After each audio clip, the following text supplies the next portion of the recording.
ناظرین، آپ تمام کا استقبال ہے ہمارے یوٹیوب چینل اخبار الہند پر۔ السلام علیکم ورحمۃ اللہ وبرکاتہ۔ آج کی انگریزی تاریخ ہے 27 نومبر 2024 بروز بدھ، اور ہجری تاریخ ہے 24 جمادی الاولیٰ 1446 ہجری۔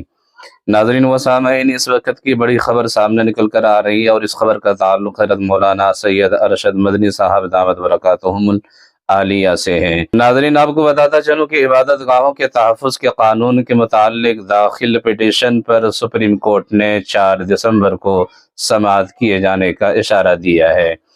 چیف جسٹس آف انڈیا کی سربراہی والی بینچ اس اہم مقدمے کی سماعت کرے گی۔ یہ اہم جانکاری اور معلومات حضرت مولانا سید ارشد مدنی صاحب حفظہ اللہ نے ایک ٹویٹ پیغام کے ذریعے سے لوگوں کو دیا ہے۔ سامعین، آپ کو یہ بھی بتاتا چلوں کہ جمعیت علماء ہند سپریم کورٹ پہنچی ہے سنبل کا معاملہ لے کر۔ جمعیت علماء ہند نے سنبل میں مسجد کے سروے کے نام پر فرقہ وارانہ تشدد میں کئی مسلم نوجوانوں کی پولیس کی گولیوں سے ہلاکت کے درمیان سپریم کورٹ کا دروازہ کھٹکھٹاتے ہوئے عبادت گاہوں کے تحفظ کے قانون پر فوری سماعت کا مطالبہ کیا ہے۔ جمعیت علماء ہند نے کہا ہے کہ سنبل جیسے سانحات کو روکنے کے لیے عبادت گاہوں کے تحفظ کے قانون پر سماعت بے حد ضروری ہے، کیونکہ اس ایکٹ کی پاسداری نہ کر کے ملک میں امن و امان کو خراب کرنے کی کوشش کی جا رہی ہے۔ جمعیت علماء ہند کے ایڈوکیٹ آن ریکارڈ اعجاز مقبول صاحب نے سپریم کورٹ میں عرضی دائر کرتے ہوئے چیف جسٹس آف انڈیا کی بینچ کے روبرو فوری طور پر اس کو پیش کرنے کی درخواست کی ہے۔ قابل ذکر ہے کہ عبادت گاہوں کے تحفظ کے قانون کے تعلق سے سپریم کورٹ میں مقدمہ طویل عرصے سے زیر التوا۔ بابری مسجد کے مقام پر رام مندر کا فیصلہ تحریر کرنے والے جج کی میعاد میں حکومت کے تاخیر ہربا کی وجہ سے اس پر سماعت نہیں ہو سکی۔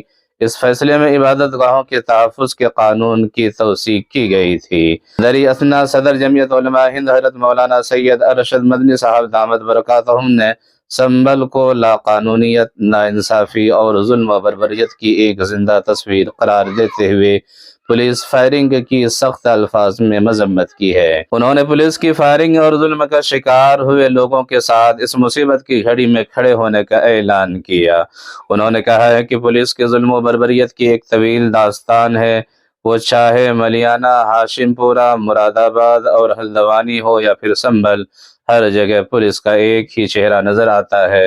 حالانکہ پولیس کا کام امن و امان قائم رکھنا اور لوگوں کی جان و مال کی حفاظت کرنا ہے۔ پولیس امن کا داعی بننے کے بجائے اقلیتوں بالخصوص مسلمانوں کے ساتھ ایک فریق کی طرح معاملہ کرتی ہے۔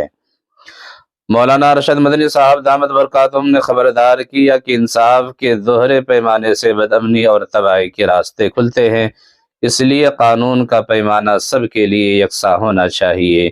مذہب کی بنیاد پر کسی بھی شہری کے ساتھ امتیازی سلوک روا نہیں رکھا جانا چاہیے۔ انہوں نے مزید کہا ہے کہ سنبل کا سانحہ یہ بتانے کے لیے کافی ہے کہ یک رخی اور نظریاتی سیاست ملک کو کہاں کھینچ کر لے آئی ہے، جہاں قانون کے محافظ قاتل بن گئے اور برسوں سے پھیلائی جا رہی نفرت اور اشتعال انگیزی اب بندوق کی گولیوں تک آ گئی۔ اس کے علاوہ اور بھی بہت ساری باتیں حضرت مولانا سید ارشد مدنی صاحب دامت برکاتہم العالیہ نے کہی ہے۔ آپ تمام ہی معزز ناظرین سے ایک درخواست ہے، گزارش ہے، سنبل واقعے میں شہید ہونے والے تمام نوجوانوں کے حق میں دعا فرمائے کہ اللہ تبارک و تعالی ان کو جنت الفردوس میں اعلیٰ مقام نصیب عطا فرمائے، گھر والوں کو صبر جمیل نصیب عطا فرمائے۔